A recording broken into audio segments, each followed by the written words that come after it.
हिमाचल प्रदेश में आज सुबह सवेरे भीषण अग्निकांड हुआ है, जहां 4 दुकानें जलकर राख हो गई। इस अग्निकांड में दुकानों के अंदर रखा सारा सामान आग की भेंट चढ़ गया, जिससे दुकानदारों को लाखों का नुकसान हुआ है।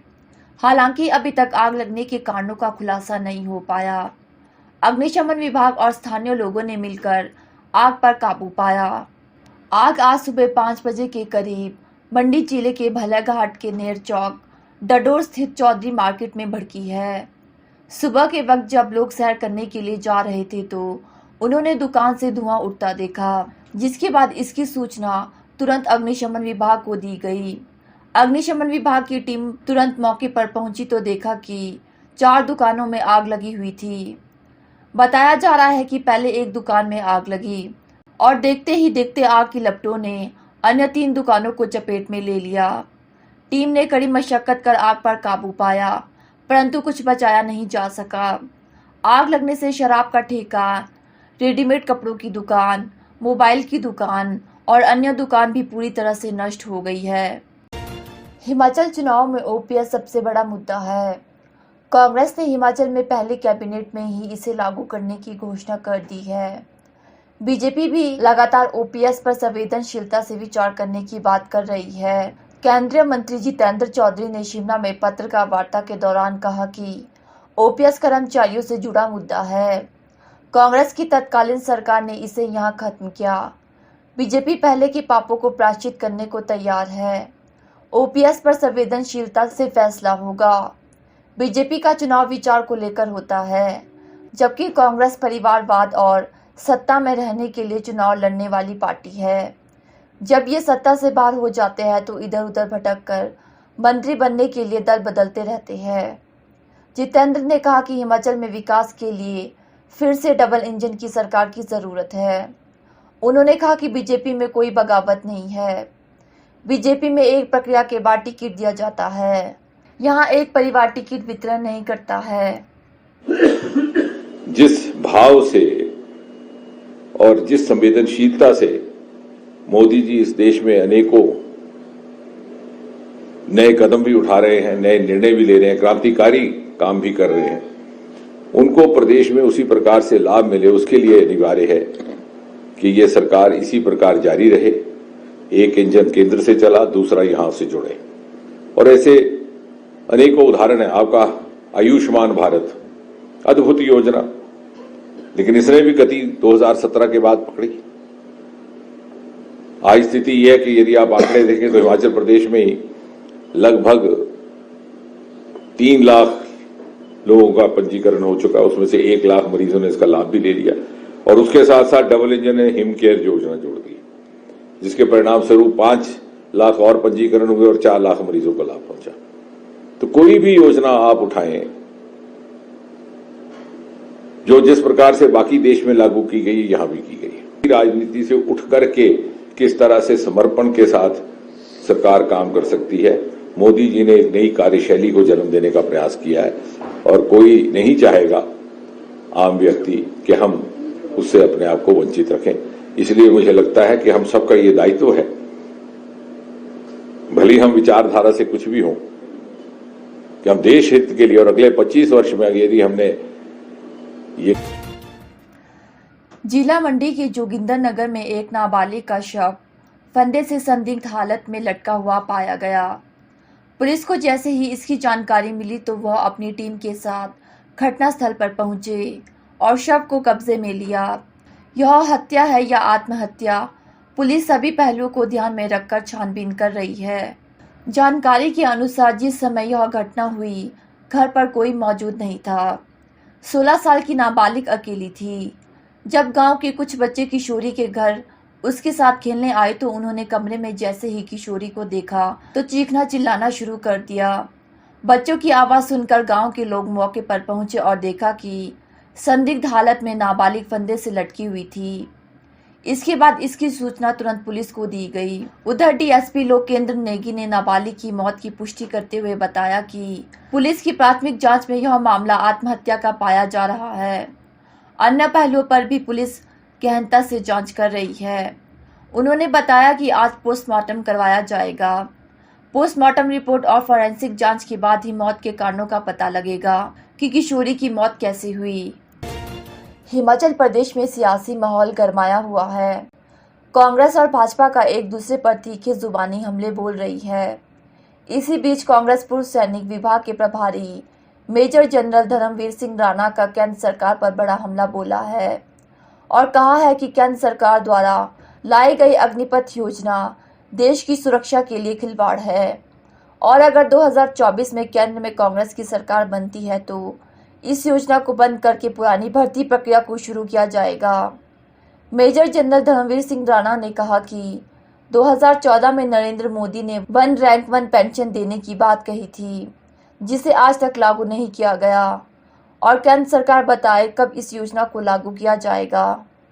आज मीडिया के ज़रिए हम अपने एक्स सर्विसमैन के जो इश्यूज़ हैं सारे लोगों तक पहुंचाना चाहता था और बहुत अच्छा रिस्पांस रहा। आप सबने जो ये कवरेज की है उससे सैनिकों का जो दुख दर्द है वो इस सरकार तक, प्रदेश की सरकार तक और हर लेवल पर पहुंचेगा।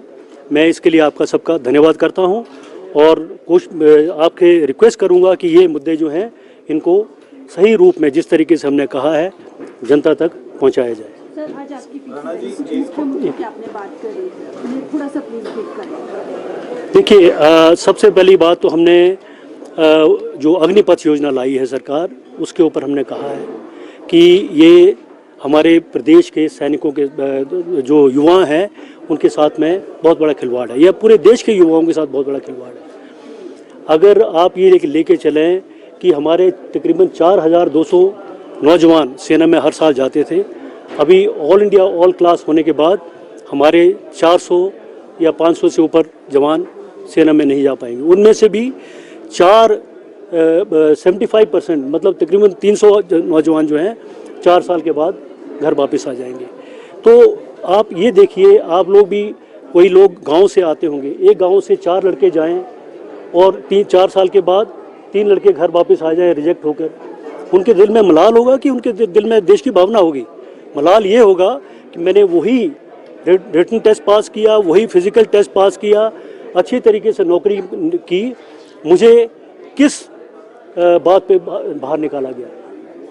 तो युवा के दिल में गुस्सा होगा, ना कि देश के लिए प्रेम की भावना होगी। आईजीएमसी में स्पेशल वार्ड के लिए नया ब्लॉक तैयार किया जाना था, लेकिन अभी तक इसका काम शुरू नहीं हुआ है।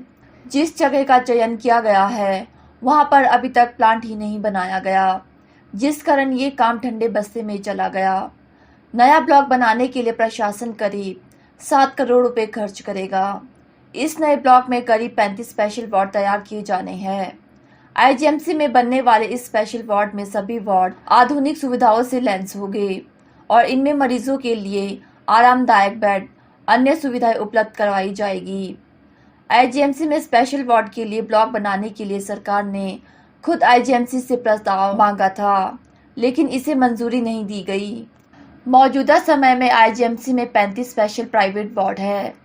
इसमें 5 वार्ड वीवीआईपी के लिए बुक रहते हैं, जबकि आम लोगों के लिए 30 वार्ड है। मगर अधिकांश मरीजों को यहाँ पर स्पेशल वार्ड नहीं मिल पाते, क्योंकि मरीजों की संख्या अधिक रहती है जबकि वार्ड कम है। ऐसे में अब नया ब्लॉक बनने के बाद यहाँ पर मरीजों के लिए आसानी से स्पेशल वार्ड मिल पाएंगे, जिससे रोगी और उनके साथ आने वाले तीमानदारों को भी परेशानियों का सामना नहीं करना पड़ेगा। रेंट की बात करें तो अभी एक दिन का स्पेशल वार्ड में 2200 रुपये देने होते हैं। इसके अलावा कम रेट के स्पेशल वार्ड के लिए करीब 1200 से 1500 देने पड़ते हैं। कोरोना संक्रमण के बाद आईजीएमसी में अब मरीज ज्यादातर परिस्थितियों में स्पेशल वार्ड बुक करवा रहे हैं। संक्रमण का खतरा देखते हुए यहाँ पर एडमिट मरीज स्पेशल वार्ड के लिए अप्लाई करते हैं। हर रोज 200 से ज़्यादा आवेदन स्पेशल वार्ड के लिए आते हैं। इसका कारण ये भी है कि वार्डों में दाखिल मरीजों में संक्रमण फैलने का खतरा इसलिए भी बढ़ जाता है क्योंकि एक ही बेड पर 2 से 3 मरीजों को रखा जा रहा है। इसीलिए मरीज और उनके तीमानदार स्पेशल वार्ड लेना ठीक समझते हैं। हिमाचल प्रदेश विधानसभा चुनाव से पहले रूठों को मनाने का दौर जारी है। विधानसभा चुनाव में टिकट न मिलने की वजह से नाराज चल रहे हिमाचल यूथ कांग्रेस के नेताओं को एक मंच पर लाकर एकता का संदेश दिया। शुक्ला ने कहा कि यूथ कांग्रेस के नाराजगी की खबरें केवल खबरों तक ही सीमित है। कांग्रेस के सभी नेता एक है और कांग्रेस पार्टी को सत्ता में लाने के लिए काम कर रहे हैं। शुक्ला ने कहा कि कांग्रेस पार्टी के सत्ता में आने के बाद कांग्रेस के सभी नेताओं को उचित सम्मान दिया जाएगा। हिमाचल कांग्रेस के राजीव शुक्ला ने कहा कि कांग्रेस पार्टी को सत्ता में लाने के लिए युवा कांग्रेस मजबूती से काम कर रही है। सभी 68 विधानसभा क्षेत्र में युवा कांग्रेस के कार्यकर्ता मेहनत के साथ काम कर रहे हैं। जबरदस्त कार्य चल रहा है और इसके अलावा जो हमारा प्रचार अभियान है उसको उन्होंने एक नई दिशा दी, नई गति दी और इनका एक बहुत अहम रोल, अहम भूमिका, अहम किरदार हिमाचल प्रदेश की विधानसभा चुनाव में चल रहा है।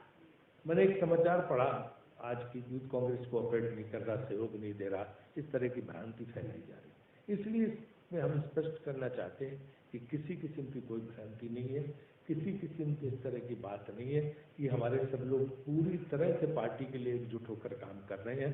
इनका पूरा सहयोग है, इसीलिए इनको सबके सामने इस पूरे गुलदस्ते को आज हमने आपके सामने पेश किया कि सब एक मंच पर हैं, सब एक तरफ से पार्टी के लिए जुड़ के काम कर रहे हैं। कोई भी ऐसा नहीं है जो कि घर बैठ गया हो या पार्टी के लिए काम न कर रहा। हाँ, इसलिए हम on record all India Congress committee की तरफ से यूथ कांग्रेस की सराहना करते हैं और इनके कार्य की हम प्रशंसा करते हैं। ये इन लोगों ने इसमें कोई शक नहीं कि प्रत्याशी बनने के लिए आवेदन किया था और इनमें से 3 लोगों की दावेदारी बहुत मजबूत थी। लेकिन कई बार टिकट वितरण में होता है कि आपको 10 चीज़ें देखनी पड़ती हैं, तो हाईकमान ने सब पे विचार विमर्श करके इनको जो इस समय टिकट वितरण में जो भागीदारी मिलनी चाहिए थी हमारे अध्यक्ष, कार्यकारी अध्यक्ष को और परमड़ जी को नहीं मिल पाई। लेकिन उससे कोई ऐसा नहीं कि कोई असंतुष्ट है, ये तो पार्टी के अंदर ही है, पार्टी में चलता रहता है। और जब हमारे पास 10 ऐसी भूमिकाएं होंगी, ऐसे पद होंगे जो इनको हिमाचल प्रदेश के जिला सोलन में आज सुबह एक बड़ा हादसा होते होते टल गया। इस दौरान तेल से भरा एक टैंकर अनियंत्रित होकर स्कूल में ही घुस गया, जिससे वहां पार्क किए गए 2 वाहन भी चपेट में आने से बुरी तरह क्षतिग्रस्त हुए हैं। हालांकि गनीमत यह रही कि मौके पर स्कूली बच्चे और कोई अन्य मौजूद नहीं था, नहीं तो कोई बड़ा जानी नुकसान हो सकता था। वहीं घटना के बाद से स्कूल के स्टाफ सहित बच्चे भी सहम गए हैं। बता दें कि सोलन शामती बाईपास पर मंगलवार सुबह यह हादसा पेश आया। चंडीगढ़ की तरफ से आ रहा इंडियन ऑयल का टैंकर उतराई में तीखे मोड़ होने की वजह से सीधा दुर्गा पार्क पब्लिक स्कूल की बिल्डिंग में घुस गया। इस दौरान स्कूल के बाहर पार्क की गई 2 गाड़ियां भी चपेट में आने से बुरी तरह से क्षतिग्रस्त हो गई। हालांकि गनीमत यह रही कि इस हादसे में किसी तरह का कोई जानी नुकसान नहीं हुआ है।